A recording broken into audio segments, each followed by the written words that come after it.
नमस्कार. जिंकण्याचा मोह नाही, हारण्याचे भय नाही.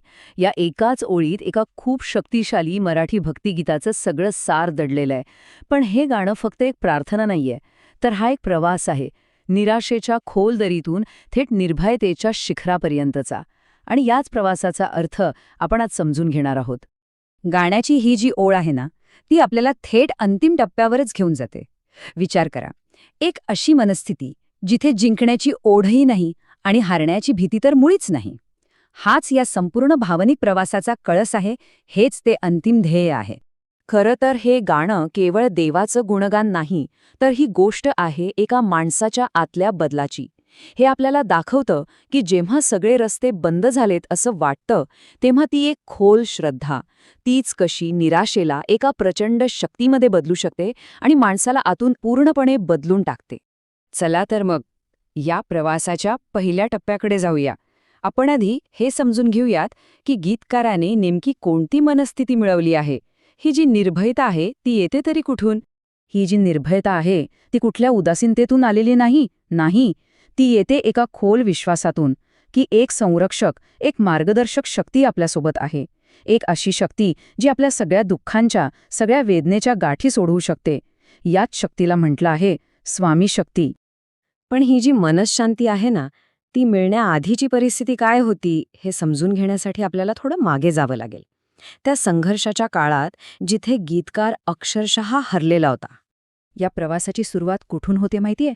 एका खूप खोल, तीव्र अशा एकटेपणातून. सोबतीला नाही कोणी. ही एक अशी अवस्था आहे जिथे वाटतं की आपल्या बाजूने उभं राहायला, आपली साथ द्यायला या जगात कोणीच नाही. आणि एकटेपणा आला की पाठोपाठ येते ती निराशा.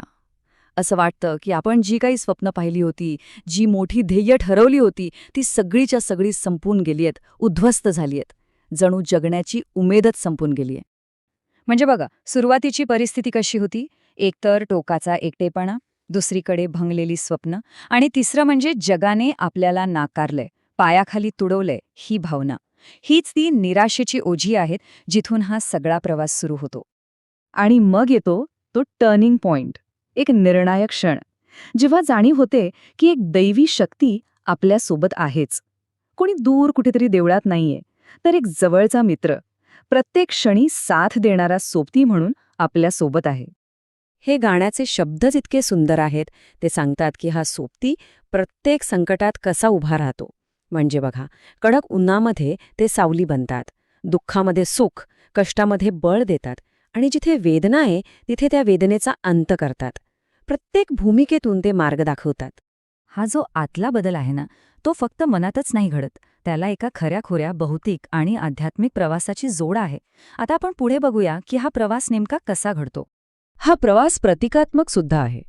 हरवलेल्या अंधाऱ्या वाटेपासून याची सुरुवात होते आणि तो एका निश्चित ध्येयाकडे म्हणजे अक्कलकोटकडे जातो. आणि या संपूर्ण प्रवासात सोबतीला काय आहे?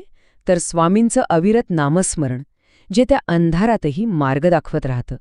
आणि आता आपण येतो या गाण्याच्या सर्वात महत्त्वाच्या भागाकडे, क्लायमॅक्सकडे, जिथे हा प्रवास पूर्ण होतो आणि निवेदकाच्या जगात एक असा बदल घडतो ज्याची त्याने कल्पनाही केली नव्हती. हे सगळं परिवर्तन, हा सगळा बदल सुरू होतो एका अगदी साध्या पण अत्यंत शक्तिशाली कृतीतून, फक्त स्वामींचं नाव ओठांवर घेण्याने. हीच ती कृती आहे जी अंतिम परिवर्तनाची ठिणगी टाकते. आणि मग काय होतं तर निराशेचा तो सगळा अंधार नाहीसा होतो आणि जिकडे तिकडे फक्त श्रद्धेचा, विश्वासाचा लख्ख प्रकाश पसरतो. हाच त्या प्रवासाचा अंतिम विजय आहे. तर हे गीत जाता जाता आपल्याला एका मोठ्या प्रश्नावर आणून सोडतं. जिंकण्याचा मोह सोडणं आणि हरण्याची भीती घालवणं, हे म्हणजे सगळं सोडून देणं आहे का? की खऱ्या अर्थाने शरणागतीमध्येच सगळं त्या शक्तीवर सोपवण्यातच खरी ताकद दडलेली आहे? याचा विचार नक्की करा.